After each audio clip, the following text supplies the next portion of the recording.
आपके साथ हिमानी नैथानी। दोपहर के 12 बजने को हैं। तमाम बड़ी खबरों को विस्तार से लेकर हम हाजिर हैं। इस बुलेटिन में मेरे साथ मेरी दो सहयोगी और जुड़ेंगी। सुजाता मेरे साथ होंगी, प्रियंका शर्मा मेरे साथ होंगी। लेकिन इस वक्त जो बड़ी खबर आ रही है वो उत्तर प्रदेश के बांदा से आ रही है, जहां पर इस वक्त मुख्तार अंसारी का पोस्टमार्टम जारी है। मजिस्ट्रेट की निगरानी में ये पोस्टमार्टम हो रहा है। 5 डॉक्टर्स की जो टीम है वो ये पोस्टमार्टम कर रही है और पोस्टमार्टम हाउस में 9 लोग इस वक्त मौजूद हैं। प्रियंका, मुख्तार का बेटा उमर भी भीतर मौजूद है। बिल्कुल, और देखिए बड़ी खबर आपको बता रहे हैं, डॉक्टर का जो पैनल है, डॉक्टर्स का पैनल, लगातार पोस्टमार्टम चल रहा है। परिवार के सदस्य मौजूद हैं। एक अलग रूट तैयार किया जाएगा जहां से शव को मुख्तार अंसारी के पैतृक गांव में ले जाया जाएगा और पैतृक गांव में भी तमाम लोगों की भीड़ जुटी हुई है। ऐसे में मातम पसरा हुआ है। लेकिन ये बड़ी खबर आपको बता रहे हैं, बांदा में मुख्तार अंसारी का पोस्टमार्टम चल रहा है और मजिस्ट्रेट की निगरानी में पोस्टमार्टम किया जा रहा है।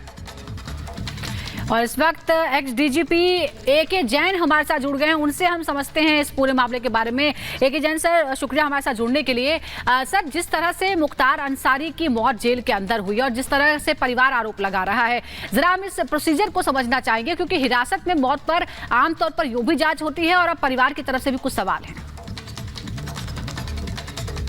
जी हाँ, परिवार की तरफ से सवाल हैं, इसलिए अलग से जांच होगी।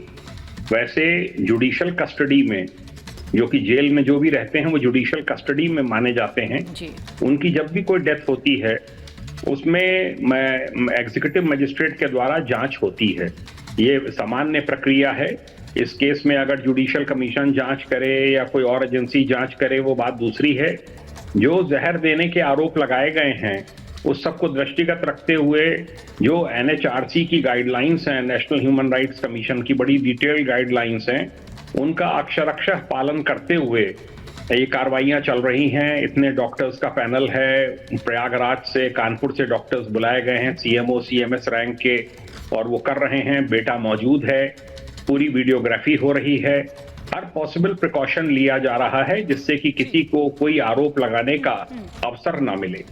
बिल्कुल, तो जिस तरह से हमें बता रहे हैं हमारे मेहमान जो इस वक्त हमारे साथ जुड़े हुए हैं, लेकिन साथ ही साथ पोस्टमार्टम जो चल रहा है वो बहुत ज्यादा इंपॉर्टेंट हो जाता है और जिस तरह से स्लो पॉइजन की बात हो रही है उसके लिए विसरा प्रिजर्व करके रखना भी बहुत जरूरी है।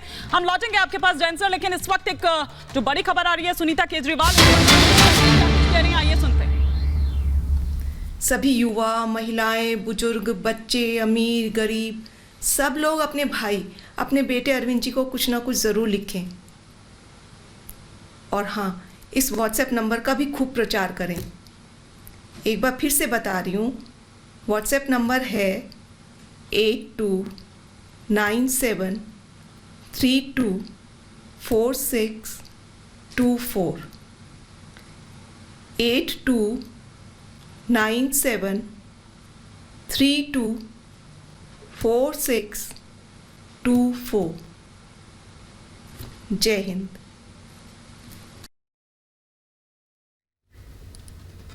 तो सुनीता केजरीवाल को आप सुन रहे थे, जिन्होंने एक व्हाट्सएप नंबर जारी करते हुए कहा है कि आप इस नंबर से जुड़िए, इस नंबर का प्रचार करिए, अपनी बातों को इस नंबर पर व्हाट्सएप के माध्यम से भेजिए। सुनीता केजरीवाल, साथियों का कहना है कि केजरीवाल सच्चे देशभक्त हैं। आपने बीते दिन भी देखा था राउस एवेन्यू कोर्ट में जब वो पहुंची थी, लगातार कह रही थी कि उनके साथ उनको समर्थन नहीं मिल रहा है जांच में, जो वो सहयोग लगातार कर रहे हैं, लेकिन बावजूद उसके गंभीर झूठे आरोप लगाए जा रहे हैं। यहाँ पर आप वीडियो संदेश के माध्यम से सुनीता केजरीवाल को सुन रहे थे। कल कोर्ट में अरविंद जी ने अपना पक्ष रखा, आप सबने सुना तो होगा। अगर नहीं सुना है तो एक बार प्लीज़ उसको ज़रूर सुने। जो कुछ कोर्ट के सामने उन्होंने बोला उसके लिए बहुत हिम्मत चाहिए। सच्चे देशभक्त हैं वे। बिल्कुल ऐसे ही हमारे स्वतंत्रता सेनानी अंग्रेज़ों की तानाशाही से लड़ते थे। पिछले 30 साल से मैं उनके साथ हूँ। देशभक्ति उनके रोम रोम में बसी है। अरविंद जी ने देश की सबसे ताकतवर, भ्रष्टाचारी और तानाशाही ताकतों को ललकारा है। आपने अरविंद जी को अपना भाई, अपना बेटा कहा है। क्या इस लड़ाई में आप अपने भाई, अपने बेटे का साथ नहीं देंगे? मुझे पूरा विश्वास है कि हम सब साथ मिलकर यह लड़ाई लड़ेंगे। मैं आपको एक व्हाट्सएप नंबर दे रही हूँ, व्हाट्सएप नंबर है 8297324624। फिर से 8297324624। आज से हम एक अभियान शुरू कर रहे हैं जिसका नाम है केजरीवाल को आशीर्वाद। इस व्हाट्सएप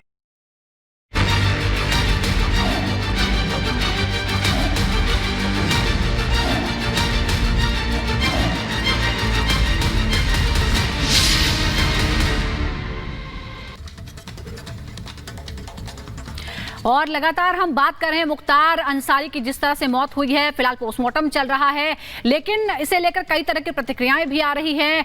पुलिस के जो पूर्व अधिकारी हैं उनकी तरफ से बयान, और इस वक्त हमारे साथ ए के जैन साहब जुड़े हुए हैं। ए के जैन सर, मैं आपसे ये भी समझना चाहूंगी कि एक लंबा इतिहास रहा है और पिछले कुछ सालों में तेज गति से जो कार्रवाइयां हुई हैं, अदालती कार्रवाइयां हुई, और मुख्तार अंसारी को कई मामलों में वो कन्विक्ट हो चुका था, कई मामलों में होने वाला था। इस बीच पूर्व डीएसपी की तरफ से शैलेंद्र सिंह जो बातें कह रहे हैं, जरा हम आपसे भी समझना चाहेंगे मुख्तार अंसारी के इतिहास के बारे में।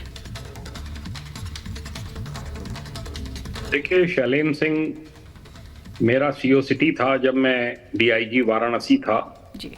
बतौर डीआईजी वाराणसी में गाजीपुर मेरे ही चार्ज में था। मैं वहां पे आईजी जोन भी रहा हूं।